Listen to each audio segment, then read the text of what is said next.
இன்றைக்கான வீடியோவில் என்னென்னா சிக்கன் பிரியாணி, மட்டன் பிரியாணி, பிரிஞ்சு, ஒயிட் ரைஸ் எல்லாத்துக்குமே ஏற்ற ஒரு கிரேவி தான் பார்க்க போகிறோம். அதுதாங்க பிரிஞ்சால் கிரேவி.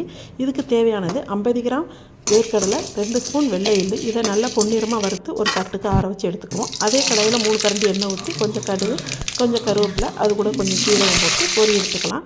இப்போ நான் ஆல்ரெடி 1/4 கிலோ கத்திரிக்காயை க்ளீன் பண்ணி நறுக்கி வச்சுருக்கேன். அதையும் அது கூட சேர்த்து நல்லா மிக்ஸ் பண்ணி எடுத்துக்குவோம். நல்லா மிக்சிங் ஆன பிறகு இப்போ நான் 1 ஸ்பூன் மிளகு, இது இடிக்கக்கூடாது, பொடி பண்ணக்கூடாது, முழு மிளகாயும் சேர்த்து நல்லா மிக்ஸ் பண்ணி எடுத்துக்கிறோம்.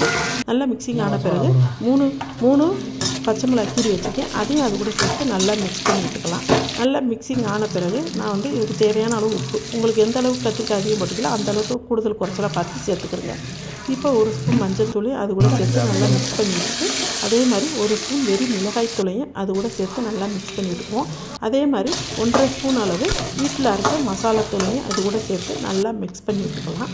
நல்லா அந்த மசாலா எல்லாமே எண்ணெயில் கத்திரிக்காய் கூட நல்லா வேகட்டும், பச்சை வாடை போகிற அளவுக்கு. அவ்வளோதாங்க. இப்போ இந்த ஸ்டேஜ் நான் ஆல்ரெடி க்ளீன் பண்ணி நறுக்கி வச்ச கொத்தமல்லி இலையையும் கொஞ்சமாக சேர்த்துக்கலாம். சேர்த்து நல்லா மிக்ஸ் பண்ணி விட்டுக்கோங்க.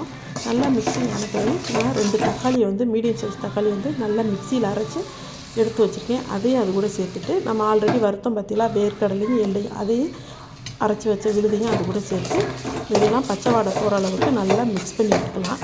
நல்லா மிக்சிங் ஆன பிறகு இப்போ நான் ஆல்ரெடி மிக்சியை கழுவி வச்ச தண்ணியில் 1 லெமன் சைஸ் அளவு புளியை கரைச்சி அந்த தண்ணியை அது கூட சேர்த்துக்கலாம். ரொம்ப தண்ணி வேணாம். அவ்வளோதாங்க. இப்போ இறக்க போகிற ஸ்டேஜில் 1 ஸ்பூன் இஞ்சி பூண்டு பேஸ்ட்டையும் சேர்த்து நல்லா மிக்ஸ் பண்ணிவிட்டு ஒரு 5 மினிட்ஸ் அப்படியே மூடி போட்டு மூடிடுவோம். சூப்பரான கத்திரிக்காய் கிரேவி ரெடி ஆகிடுச்சு. அவ்வளோதாங்க. இது எல்லா சாதத்துக்குமே ஏற்ற ஒரு சைடிஷ். ட்ரை பண்ணி பாருங்கள்.